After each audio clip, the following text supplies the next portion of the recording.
Hello, I'm Josh Hallam, and you are listening to Just Films and That, the podcast where we celebrate films we think are underrated, underseen, or we perhaps just wanted to talk about them. This week's film is Passengers from 2016, so let's see what we reckon. So, Alice. I Passengers. feel like I already know what you're going to say, but yeah. Passengers is a film that you have chosen for this week. It is, yes. It is from the year 2016 AD. Mm-hmm. There are spoiler warnings for this film. Mm-hmm. So, what is the film about, Alice? And why on earth did you pick it? So, Passengers is a sci-fi romance starring Chris Pratt and Jennifer Lawrence. So they're both passengers on a spaceship moving 120. There we go. They're moving 120 years away from Earth to a new planet. So to survive the voyage, everyone has to go into stasis. But Chris Pratt's character Jim wakes up too early after an asteroid hits the ship. So he spends a year alone, knowing he's going to die there. Then finally cracks and wakes up Jennifer Lawrence's character Aurora, so he can have someone to live out his days with. So the reason that I picked this film, so when it very first came out, I remember I watched the trailer and then I watched the film. And I remember thinking that, I feel like the trailer actually didn't quite capture what the film's about. And I thought that was quite surprising. So then I wanted to kind of revisit it, I guess, and see let me see if I still feel that way. I know that it didn't do very well when it came out, and a lot of people had some quite mean things to say about it. So I guess I went into this initially thinking that it may be underrated, but that I also wanted to revisit it. What about you, Josh? Had you seen Passengers?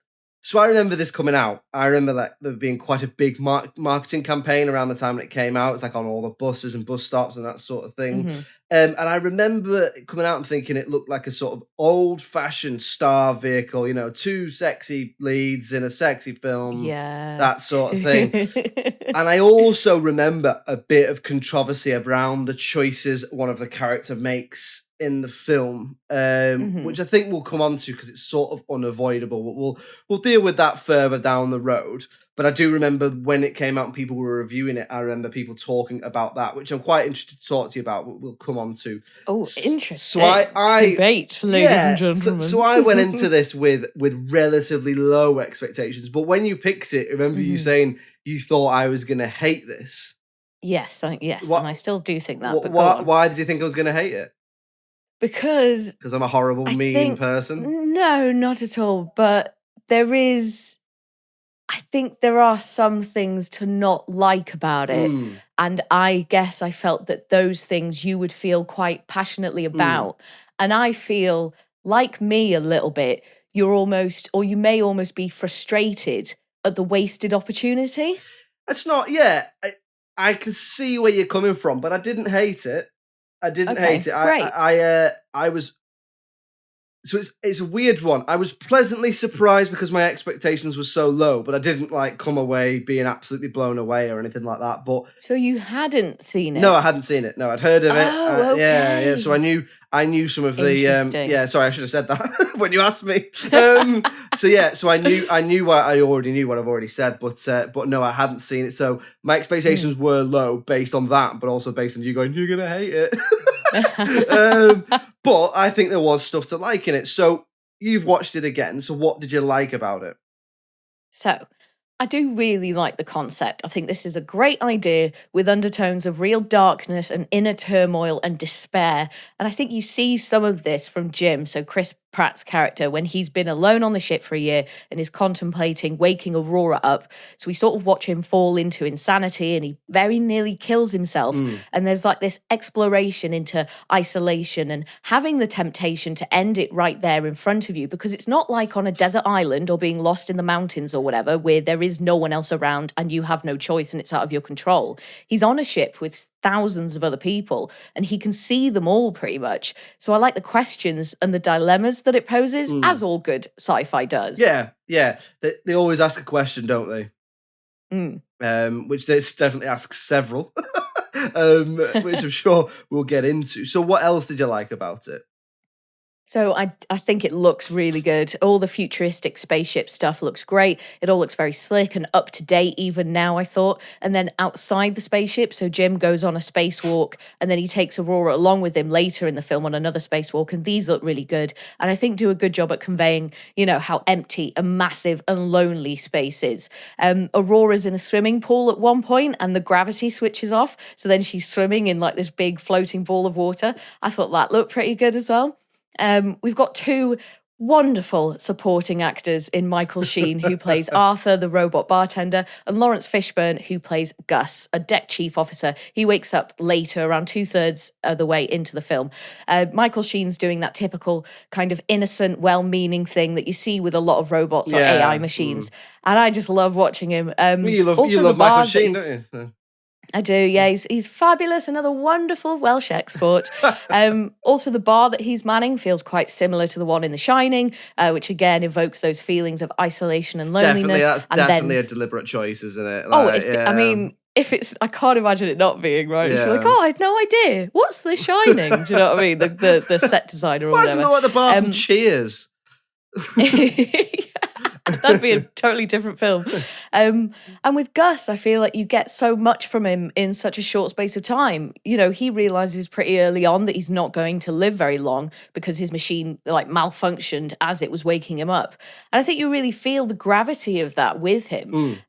What were your kind of thoughts on the cast and the performance? Obviously, it's very limited because it's mostly just the two of them. Yeah. And then you get the odd supporting roles. Overall, I really enjoyed it. I do like Chris Pratt. I think he's very charismatic. He'll always be Andy from Parks and Rec to me, but even now he's buff and handsome.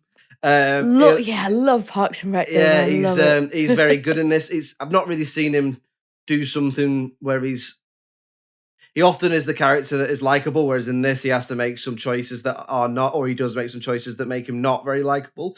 But I think he's good. If you like Chris Pratt's bum, that's in this a fair amount. So check that out. Yeah. Jennifer Lawrence, I think, I wouldn't say she's underrated because she's very, very highly rated, but she's brilliant in this. There's a particular moment in it where she finds out that he's woken her up and essentially she's gonna die and never get to her destination. She has a breakdown and it's just a fantastic piece of acting. She's always good, Jennifer Lawrence. She always brings a lot of heart, a lot of charm, a lot of something, a star quality to her performances, doesn't she? I think she's brilliant in this. I think the most important thing about the performances in this film is that those two have really, really great chemistry. Because, like you say, it's just those two for a great portion of the film. And if it was people who didn't have chemistry, or if it was worst actors, this would be a rubbish film. But it's not, and those two very much, elevate it to a new level. Like you said, you touched on it a little bit there. The look and the sound of the film as well, I really enjoyed. I've got the gravity lost pool bit here as well, the bit where she's swimming in the pool. And there's a little bit where they do a slingshot around a star. Really love that bit. Oh yeah, that was cool, wasn't it? It reminded me a bit of Sunshine. Yeah, a little bit of Sunshine. Yeah, which we covered and never released. Yeah. so maybe we'll do it again one day. There's like you said, there's some good spacewalking stuff in it. The set design overall is really, really good. It's good, isn't it? Yeah. It reminds me a lot of WALL-E. Have you seen WALL-E? Oh, absolutely, absolutely. And just bouncing off that quickly as well, you get that. Like there's a good sequence at the beginning where there is no dialogue and there's no human action really. It's all just like screens and computers and radars and graphics and all that. And that reminded me of WALL-E as well. So our brains were matched there, Josh. So we've seen this sort of thing, spaceships and stuff. You feel like you've seen every different variation of it, but there were little things in this that I thought were different. There's bits of comedy that you find, which is quite surprising, I suppose, considering the film itself is quite heavy at times. But there's little bits like there's loads of different restaurants on this spaceship, so all the robots in the Mexican restaurant are Mexican, and all the robots in the sushi restaurant are Japanese, like speaking Japanese and dressed like sushi chefs and stuff. And I don't know about you, I found that quite funny, quite endearing, quite a nice little touch. Again, like back to what I was saying there, the music I think is brilliant. So it's Thomas Newman who's done some of the more recent Bond films, but he is most famous for American Beauty. And I love his music. I think I do actually think he's probably one of the more underrated composers. I think he's often overshadowed by your Hans Zimmers and stuff like that. But I think he's brilliant. What he does really well is use really simple tunes and like metronomes, a lot of ticking and talking to make you feel tense. And I think he does that in this really, really well. So yeah, overall, that is probably a summary of all the things I liked about it. I do think there was things to like in there. Like I said, looked amazing, sounded amazing. I can see why if you went to see this on a massive screen, it'd be quite an experience. Yeah, interesting. One for the cinema, one for IMAX. Yeah, possibly. probably. Which, and I don't have an IMAX in my house. Do you not? No, I know you. I know you Call do. yourself a film buff. You've got all those. You've got the dollar bills, haven't you? So you've got the IMAX screen in the house. I got that TV money. What else did you like? So I felt like sort of you touched on it a little bit there, but there are a few moments and sequences in amongst it all that I thought really stood out and were either impressive, moving, or funny. One of them is when Jim hasn't been awake for that long and he's doing loads of exploring around the ship, like just trying to suss everything out and trying to figure out, how to hack things so he can enjoy the more luxurious side of the ship. We get this sequence where he's playing basketball, he does a dance off with a computer, he breaks into somewhere called the Vienna Suite, and then we watch him doing loads of stuff as his hair and beard start growing very long to show the passing of time, which is a little bit cliche, but I'm glad that that's how they chose to do it instead of just putting a bit of text on screen that said like 1 year later. It is cliche, but I didn't mind that. There's a lot of repetition in the film. There's a lot of like everything you see him do when he wakes Jennifer Lawrence's character up, they then do again. Then you see her doing it on her own. And there's a lot of repetition, but I think that's an obvious choice to show isolation, boredom, that sort of thing. Well, absolutely, yeah. There would be repetition. Like there's about 6 or 7 different things that they can do, and they're there forever, right? 90 years. They're literally or whatever. they're gonna live and die of old age on the ship. So how much can you dance with a robot?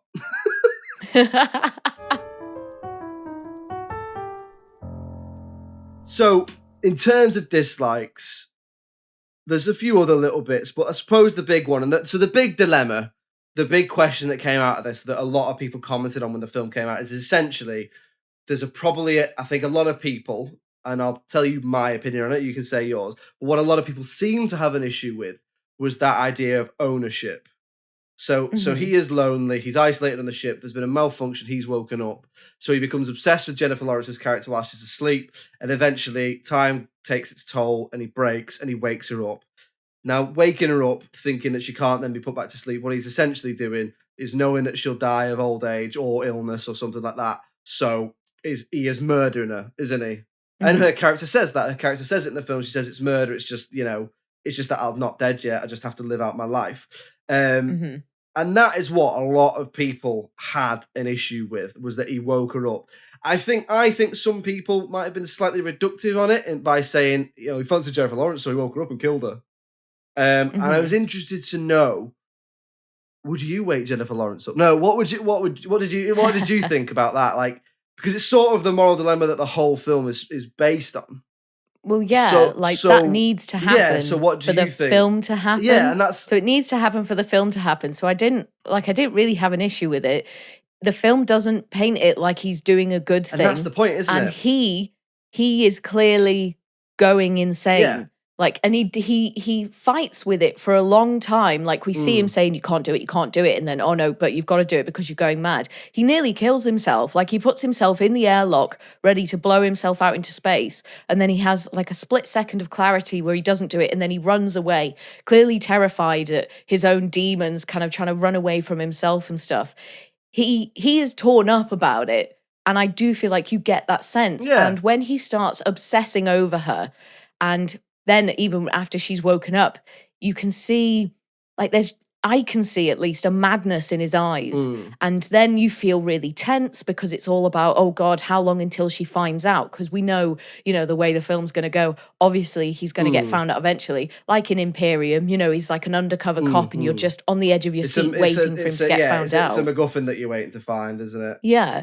So I don't have an issue with it at all because he's not painted out to be the good guy. It's not painted out as if it's a good thing. I guess the only tricky thing is that, he does all this and still in the end, I've fallen in love with you, Jim, and let's live our lives out together. What I was going to say was perhaps, because what I was thinking was the same as you, which is his actions aren't born out of like him being sadistic or him wanting any power or even a sense of ownership. It's born out of loneliness.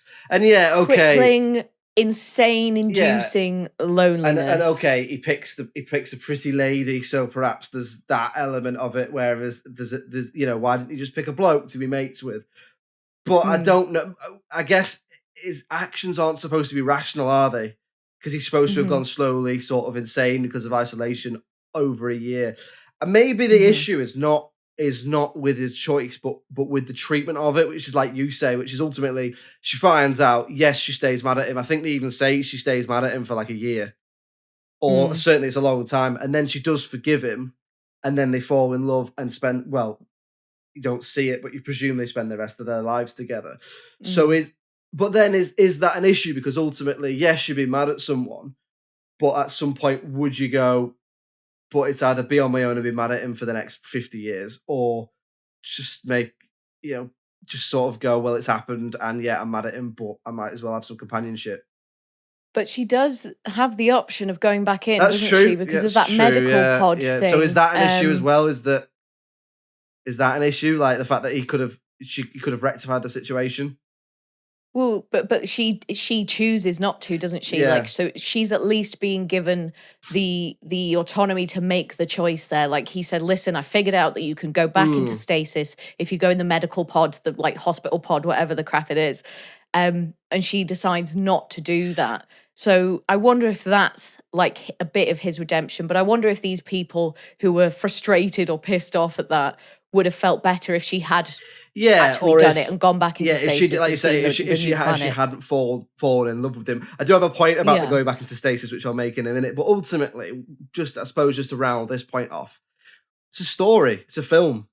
It's not saying it's lads, not. Don't get too upset. It's not lads. It's not a documentary. Don't worry about it. It's not about making him out to be a good person. There are plenty of characters in fiction who make much worse choices than he does, and they're made, and they're made out to be heroes. Let's list them off, shall we? No, we exactly. So I thought that was interesting, and that did. I think that hung like an albatross around the neck of this film for quite a while. Okay. I think it was remembered as the film where Chris Pratt murders Jennifer Lawrence because he thinks she's fit, and I think I can see the logic of that, but I think that also. It's a film which is trying to tell a story. It's talking about moral dilemma, and it's not making out like he just wanted to, have sex with Jennifer Lawrence and she's an object. It's making. I think you feel the weight of his decision, I suppose, is what I'm trying to say. I mean, I did. He's clearly despairing. Yeah. And again, to think like that says that Jennifer Lawrence, Aurora's ultimate decision means nothing.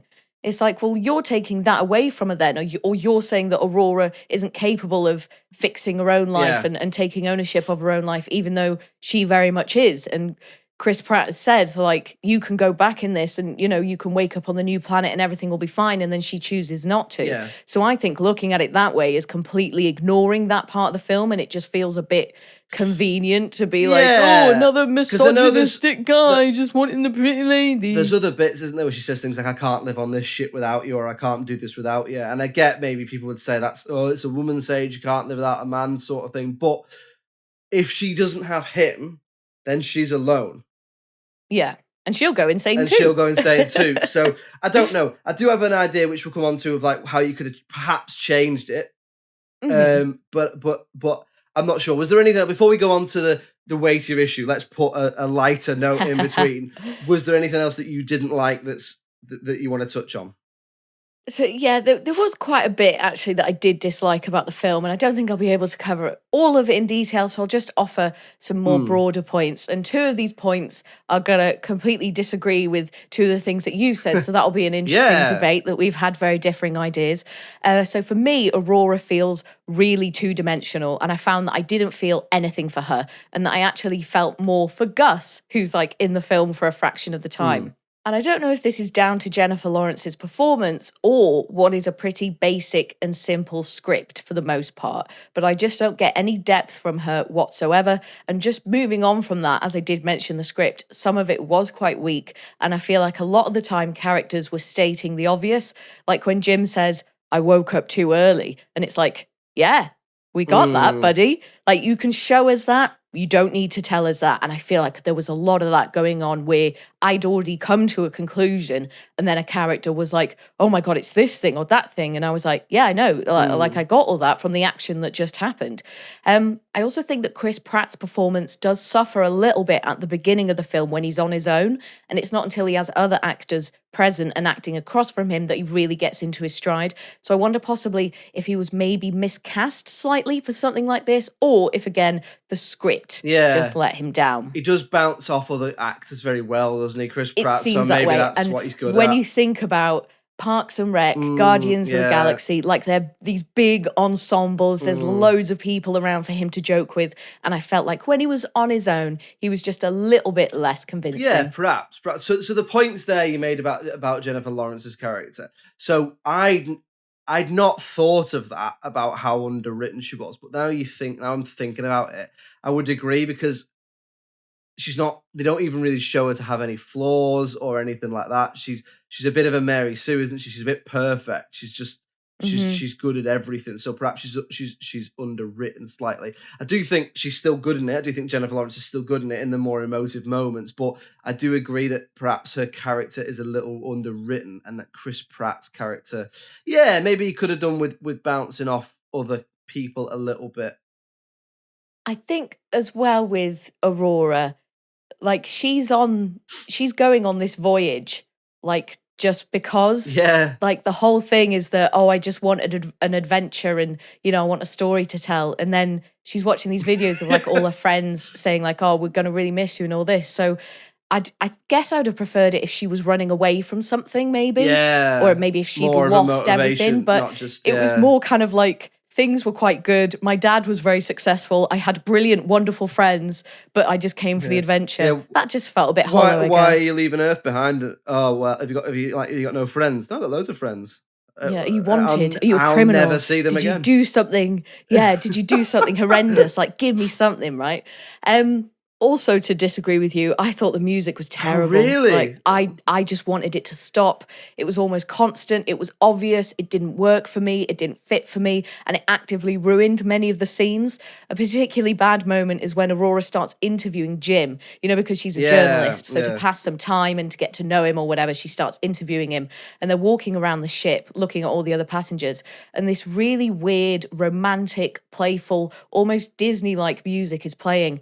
And I just wasn't a fan, and I just don't think it did the scene any favors. Oh, wow. So I just wasn't here for it at all. I suppose music, it's one of those things, isn't it? It is something that strikes an instant reaction in you. And if you do like it, you really notice it. But if you don't like it, you also really notice it. To it. Yeah, and if you connected to it, that's absolutely fine. But I think for me, it was kind of the wrong tone, I guess. But then that's on me, and that's my own absolutely. And assumptions of what the film should be. I didn't love all the music. I just remember there being certain scenes where I really enjoyed the score, particularly in some of the more epic panoramic views of like space and stuff. Scenes, like you say, to each his own. And also, to agree with another point you made, I would agree that some of the script is a little cliched or cheesy. There's a bit, isn't there? They literally use that time old line of do you trust me?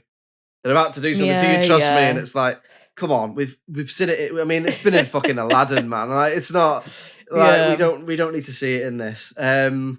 Interesting that we've got almost equal likes and dislikes. So let's move on. Another question I wanted to pose to you. So I've got 2 points here. One is a plot hole or something I'd change. One is definitely one I'd change, and one is a bit of a plot hole. What do you want to hear first? Oh, go with the plot hole. So the plot hole is, so obviously they are the only 2 people left, and they, at the end, you get to the planet where they're going to, and everyone wakes up, including Andy Garcia, who has no lines for some reason as the captain, and sees that they have lived their life 90 years, or, well, it's 90 years later, presumably they've died sometime before that, and they've lived a life, they've built a house, they've got a tree, and it's all beautiful, and they've lived this life together, and they've left them a note.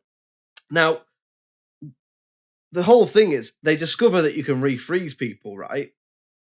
And they've only got 90 years to go. And there's 5,000 people on the ship. So just unfreeze a couple of people at a time. And just do like 2 people do 6 months at a time, and then you refreeze each other. And you just have it on a rotation so that actually you get to go to the planet in the end and go and live out your life together. Because if you woke 2 people up, once they got over it, if you then went, then we'll refreeze you, you wake 2 up, you refreeze, you know what I mean? And eventually, everyone might have to be awake for like 6 months, but there's enough people on that ship to do 90 years and then refreeze each other. So they didn't have to live out their life on the ship. But what if, so do we know that they can refreeze then, and it's not just that one like medical pod that they figured out? Oh, you mean because it's only one pod? Yeah. Or do you mean in that one pod? I think every pod is a medical pod, isn't it? Isn't every pod meant to be the same? Well, I don't think so, because it's that one pod where you have to do like medical procedures, isn't it? But then I suppose, and that's the one where they figure out how to do it. I suppose even then you could still have a rotation where even if it meant one person was on their own for 6 months at a time. But then you wouldn't get the big romantic ending. Then you wouldn't get the big romantic where they ending. die together. So that was I suppose that was the plot hole a little bit. It's not a plot hole. It's just this, and I suppose the issue with this sort of film is there is always a but. It's like time travel, isn't it? Or anything like that. It's always but they couldn't just do this, couldn't they? Yeah. If you really wanted to survive, you'd have come up with something. Yeah, exactly. And the other point about what changes, and it's not, again, this isn't I'd absolutely change it, but perhaps at the end, would it have been more interesting for Aurora to see Jim die and then do the same thing herself, and it'd be like a bit more of a full circle sort of thing of, she lets him die, and then a year later it's, I realize why he did it to me, so I did it to someone else, and then maybe it's making a bit more of a point about about human nature, he's such a bastard, shit, I see why you did it, I'm the bastard. Did the same. That's what I would have done. I think that would have been a cool ending. That would have been good. Between us we could have done it. And the other question I had is, being alone in a spacecraft with unlimited food, drink, and no one bothering you, is this your dream? Me? Yeah, it is. Like, for some people, this is a horror film. For me, it's a dream come true. Okay, so we will move on then to talking about the critical reception, which I haven't seen, but you have.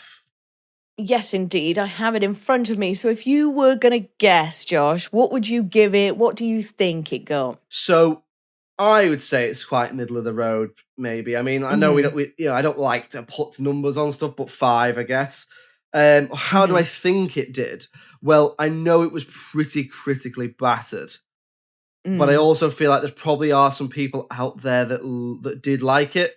So I'm going to say it elevates out to a mid 5. Okay, interesting. So at the time of recording on IMDb, it got 7. Ooh. Bang on, 7.0. Over on Rotten Tomatoes, the audience gave it 63% and the critics gave it 30%, which was kind of the main reason that I chose it and that I thought it was perhaps underrated. The critics' consensus is that Passengers proves Chris Pratt and Jennifer Lawrence work well together and that even their chemistry isn't enough to overcome a fatally flawed story. So what do we write? What did we think that averages out to? Probably what you said, actually, like a 5.5, right? If you take all those scores together. So it probably averages out about what I said, but in terms of making the decision, I think we've got to look at the critics, really, haven't we? Because this is the thing with this pod, which I know we've said before and we'll definitely say again, which is audience members will go on and rate it pretty much if they like it, whereas critics, it's a more, we're talking about critical reception, aren't we? Not audience reception, I guess, in some ways. So what do the critics give it? 30? 30. Yeah, so for me, there are flaws with it. There are some issues with it, which we touched on. There's probably more which we haven't, but it's not that bad. I don't think it's that bad. And I think we were able to come up with a lot of redeemable qualities there. And we made a lot of points that of things that do make a film good, I think. But it is flawed. But it's not terrible. But it's not 30% flawed. And that's the point, I agree. So there we go. Underrated? Underrated. Passengers, underrated. Well, there we go. Passengers, underrated. I was really surprised and interested with your reaction to that, Josh. I must say, you didn't hate it. Didn't hate it as much as you thought I would. You surprised me. But anyway, what are we going to be watching for next week? Oh, I'm excited for this one, Alice. Go on. Give it to me. Next week, we are going to be talking about... Are you ready? Mm-hmm. What would you think if I said to you, couple of sexy foxes? Or if I said to you, what have I told you about your weird internet films, Josh? This is not the place. That was for just porn and that. I forgot. Exactly. So next week we're going to be talking about Disney's Robin Hood with the foxes. Gosh, wowzers, okie dokie. And I'll say no more. Say no more. Disney's Robin Hood. Mm-hmm. So yes, join us next week. We're going to be talking about Disney's Robin Hood. If you'd like to get in touch with us or suggest a film, please do. It's filmsandthatpod@gmail.com. We're on all the social medias. Just search for Just Films and That and you will find us. Twitter, Instagram, Facebook, TikTok, all the big uns. And we're also on your televisions, Alice. We are indeed. We're on every Friday night from 6 p.m. on the local TV network. So if you live in Birmingham, Bristol, Leeds, Liverpool or the northeast of England, you can find us on Channel 7 on Freeview. Or if you live in North Wales or South Wales, you can find us on Channel 8 on Freeview. You can also find us on Channel 195 on Sky. That's every Friday evening from 6 p.m. on the local TV network. Yes, there you go. Lots of ways to see us, hear us, and get in touch. So please do. And as ever, you listening to this is massively appreciated by all of us here. Well, join us next week where we're going to be talking about a couple of foxes and some other animals in Disney's Robin Hood. And until then, it's goodbye from me. Cheerio. Bye.